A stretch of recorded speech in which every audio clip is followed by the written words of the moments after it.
मलिक साहब, आपने अपनी पॉलिटिकल लाइफ की शुरुआत जो करी वो कॉलेज से शुरुआत जी। करी, आप अध्यक्ष बने जहाँ पढ़ते थे और चौधरी चरण सिंह साहब के टच में आए। चौधरी साहब का कैसा व्यक्तित्व था और आपकी पहली मुलाकात उनके साथ कैसी रही? वो तो बहुत बड़े आदमी थे। मेरी पहली मुलाकात तो उनसे कई बार हुई भिन्न भिन्न मामलों में। तब मैं मेरठ कॉलेज का प्रेसिडेंट था, लेकिन जब मैं कॉलेज छोड़ रहा था, दैट इज़ 1973, तो उन्होंने मुझे बुला के और ये कहा कि देखो सतपाल, मेरे 33 एमएलए मुझे बिट्रे कर गए हैं और ये पार्टी मैंने किसानों की बनाई थी, मेरा कहना मानो तो इसे संभाल लो। मुझे बहुत इमोशनल होकर उन्होंने मेरा हाथ पकड़ के कहा, और अगर तुम्हारी यस है तो अभी जाओ, और वो है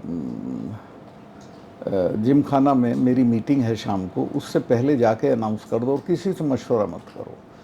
तो मैं उसमें इतना इमोशनल हो गया, मैंने किसी से मशवरा नहीं किया और मैंने उसी दिन ज्वाइन कर लिया।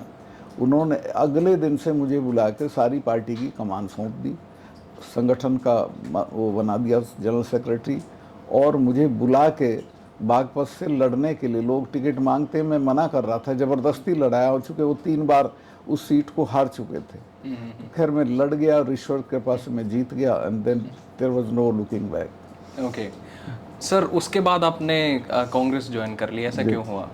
वो तो हुआ ये कि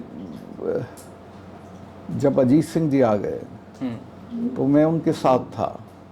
तो चौधरी साहब ने मुझे बुला के एक दिन कहा कि बेटा, मैं ये कहना नहीं चाहता था, पर्सनल बातें हैं, कि मेरी मजबूरी है, मैं तुम्हें पार्टी से निकालूंगा या तुम छोड़ जाओ।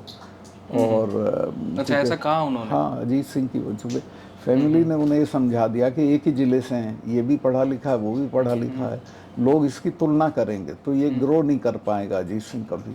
तो मैंने कहा साहब, मैं तो कमा खा लूँगा कहीं, कोई नहीं बात। उन्होंने मुझे निकाल दिया, मैं खुशी खुशी बाहर आ गया। 1 हफ्ते बाद ही आरिफ भाई मेरे यहाँ आए, दोस्त थे मेरे बहुत अच्छे, मुझे लेके गए अरुण नेहरू के पास, और नेहरू सैंडविच खा रहे थे, मुझे याद है। उन्होंने कहा छोड़ो सतपाल भाई, ये पार्टी हम 3-4 दोस्त मिलके चलाएंगे, इसमें आ जाओ। तो मैं चला गया।